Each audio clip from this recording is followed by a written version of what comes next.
Hi guys and welcome to my channel. My name is Tina and my aim is to improve your drawings just like others have done for me when I just started out.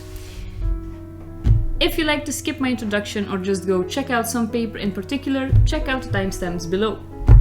Now in this video I am going to take you on a journey through some of the most popular pastel papers out there.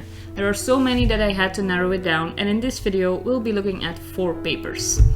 We'll look at Pastelmat from Clairefontaine, which by now you can guess is my all-time favorite, as well as Canson mi-teintes, which is their gritty version for pastel paper, and from the same company we'll also have a look at Canson mi-teintes, which has a honeycomb texture. And last but not least, we'll have a look at Hahnemühle Velour.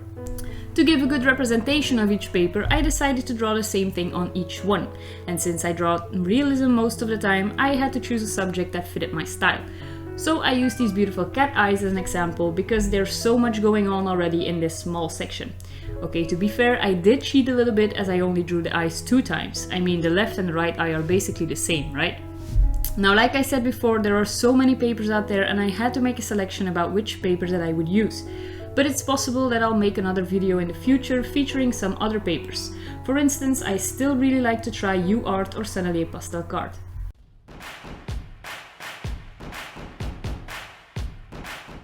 But enough said, let's start with the first paper. I'm going to start off with the Canson mi-teintes, which is my least favorite paper. Let's start with the basics. For one, you can use both sides on this paper.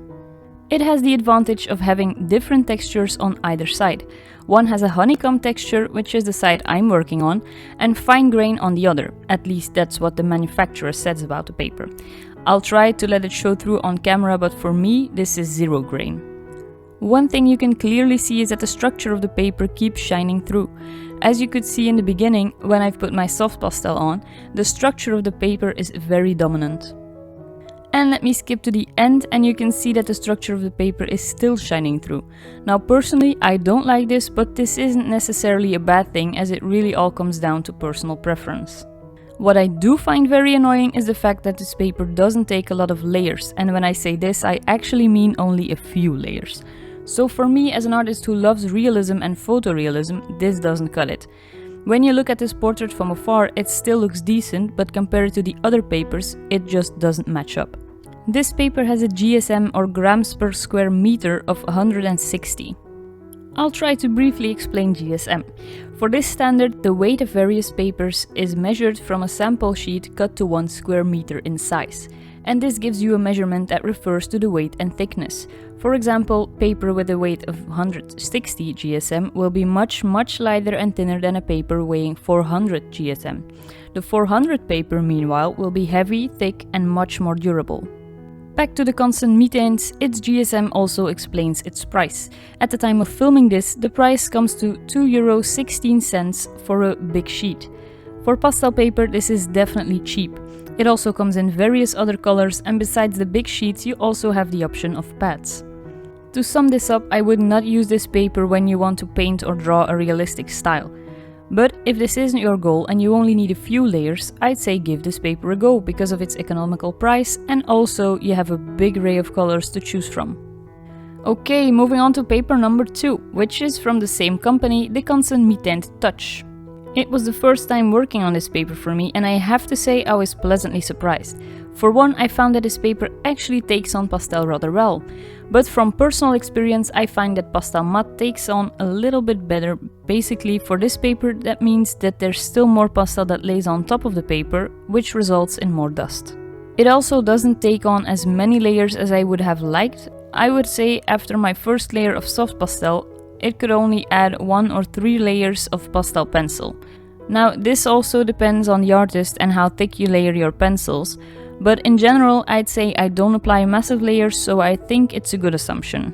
What this really means is that you have to get your underlayer immediately right because you don't have as much room to fix it afterwards. I also love to smudge my pastel a little bit to give it a more smooth look, but on this paper, it just almost completely removes your lines. When it comes to the price, I found this at €5.44 for their larger sheets, and with a GSM of 350 and taking into account the quality of the paper, I'd say that's a really great price. It also comes in different colors, although not as much as the regular Canson mi-teintes. All in all, I would recommend this paper when you're just starting out and you want to test out pastel. Or if you are more into a painterly style, this paper will suit you just right. Also, art is expensive, and if you want to keep your papers a little bit cheaper, I can definitely say this is the budget version of Pastelmat. Now, the reason why I think it's a little bit less than Pastelmat is the amount of layers it can take. Achieving photorealism with Pastelmat is much more attainable, for example. Next up, I'm working on velour. I've already had some paper like this lying around the house, but I never quite got around to it. Making this video, however, inspired me to get started on it. Obviously, the first thing you notice is the texture of the paper. I have to say it feels quite strange. Maybe if I were to use this paper more often, I'd get accustomed to it though. I found that this paper takes on your soft pastel quite well, but when it comes to blending, that's a whole other story. The pastel seems to stick hard into the paper and doesn't really move a lot, so you would have to layer your pastel to achieve the color you're looking for. Because of the texture of the paper, your artwork has a natural softness to it, which I think lends itself perfect for fur and animals. There are some artists out there, I think one of the most famous must be Emma Colbert, who makes absolutely beautiful pieces on velour. And when it comes to the price, you'd be surprised as I found this on Jackson's at €4.54 for a large sheet. They also have a GSM of 260, which makes this already quite a sturdy paper, but you still have to treat it carefully though. Now, I did personally find it a bit difficult to get these beautiful small details with the pencils. Maybe that's because I'm not used to working on this paper, and if I were to practice this would get better, but seeing as I have quite some experience with pastel pencils, I can definitely say that this isn't an easy paper for beginners. And finally, for my last paper, here comes Pastelmat. I know you know this is my favorite paper, so it's easy to assume that I'm biased, but I tried to keep a very open mind when I was using the other papers. So what is there to say about this paper? In one word, layers. By far this paper can take the most layers of all the papers I've tried so far.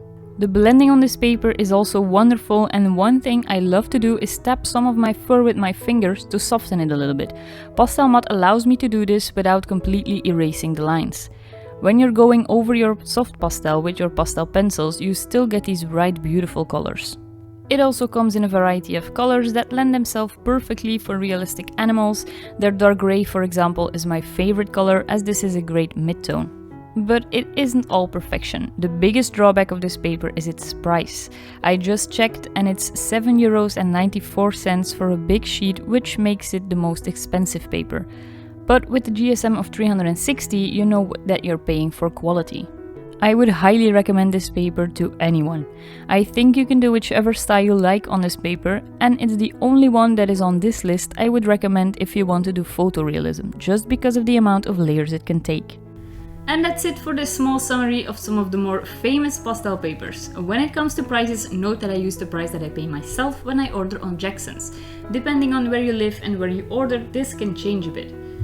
Also, keep in mind that these are all my personal opinions, and as such what I say isn't written in stone.